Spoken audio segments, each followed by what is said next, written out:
Orang yang sengaja meninggalkan sholat, hukumnya dosa besar. Awas, hati-hati, lihat baik-baik. Orang yang meremehkan sholat saja disebut munafik oleh Quran, tempatnya neraka jahanam. Apalagi yang sengaja meninggalkan sholat. Coba lihat, orang munafik disebutkan di Quran, surah An-Nisa keempat, ya, ayat 142. Innal munafiqina yukhadi'una Allah wa huwa khadi'uhum wa idza qamu ila sholati qamu kusala. Quran surah keempat An-Nisa ayat 142, paling kanan sebelah atas. Lihat, sungguh orang munafik itu berusaha menipu Allah, tipu-tipu. Apa diantara menipu Allahnya? Dia berusaha menipu Allah padahal dia menipu diri sendiri. Bagaimana caranya? Kalau sholat malas-malas, nipu. Nih Allah, saya mau sholat. Fisiknya kelihatan sholat, tapi sebetulnya dia enggan menunaikannya. Penipu kan begitu. Datang ke masjid, Allahu Akbar, begitu orang lain takbir, tiba-tiba tas orang diambil, handphone orang diambil. Di pura-pura di hadapan kita baik, padahal dia mengerjakan apa yang tidak kita sukai. Orang munafik disebut oleh Quran masih sholat. Antum kenal Abdullah bin Ubay bin Salul? Maryam kenal, Abdullah bin Ubay bin Salul kenal, luar biasa. Abdullah bin Ubay bin Salul itu tokoh munafik di Madinah. Itu kalau sholat tepat di belakang Nabi, Pak. Nabi sholat di sini, misal dia sholat di sini, tapi begitu selesai sholat Nabi keluar dari masjid, dia mulai provokasi teman-temannya. Tuh Muhammad SAW cuman cari muka saja di hadapan kita, cuman cari pengaruh. Gara-gara dia kita terpecah belah. Dia sholat di belakang Nabi, masih sholat, tapi sholatnya disebut bermasalah oleh Al-Quran. Orang munafik sholat masih celaka. Apa tempatnya? Quran surah keempat ayat 140, posisi paling kiri sebelah bawah.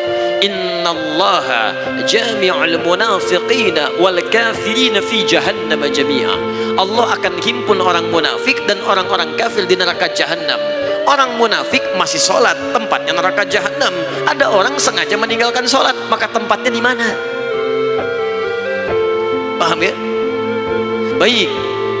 Dua, ini bukan munafik nih. Munafik tidak, cuman lalai dalam sholat. Lalai dalam sholat, ria. Fawailul lil musallin, celaka orang sholat. Orang sholat masih celaka, apalagi yang tidak sholat. Lihat baik-baik, tadi munafik, sekarang dia nggak munafik, cuman disebut celaka. Fawailul lil musallin, celaka orang sholat. Yang sholat masih mungkin celaka, apalagi yang tidak sholat. Tapi siapa yang celaka ini? Bukan semua orang sholat. Alladzina hum an salatihim sahun, yang lalai dalam sholatnya. Siapa orang lalai ini? Maaf, alladzina hum yura'un, orang yang ria. Ria. Kemarin belum punya motor, ke masjidnya biasa-biasa. Begitu punya motor, padahal ini masjid At-Taqwa, ini rumah dia, muter dulu ke komplek lain. Ayo Pak ke masjid, kapan lagi ke masjid? Padahal ini motor saya. Ria. Jadi imam, begitu imam sholatnya misalnya maaf, maghrib bagus suaranya, dipuji oleh orang lain, Masya Allah Ustaz suaranya bagus, menyentuh hati saya. Begitu sholat isya dibuat-buat, Alhamdulillahi Rabbil Alamin, Masya Allah. Tadinya nggak begitu, begitu dapat pujian jadi berubah. Dosa, celaka. Anda bisa bayangkan, jadi imam masih celaka. Anda kadang-kadang jadi makmum aja kadang-kadang. Dan ini mau meninggalkan sholat, Anda ada di mana?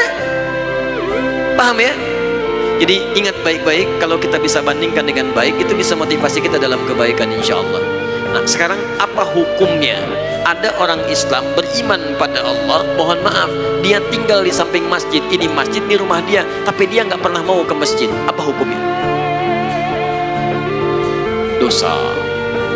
Bakar rumahnya, Masya Allah. Nah, ya langsung bakar aja. Lihat sini, ini muslim laki-laki tinggal samping masjid, dia tidak mau ke masjid, hukumnya ajak dia ke masjid. Ajak dia ke masjid. Di hukum dakwah dahulukan kadang-kadang daripada fikih. Jangan hukumi langsung.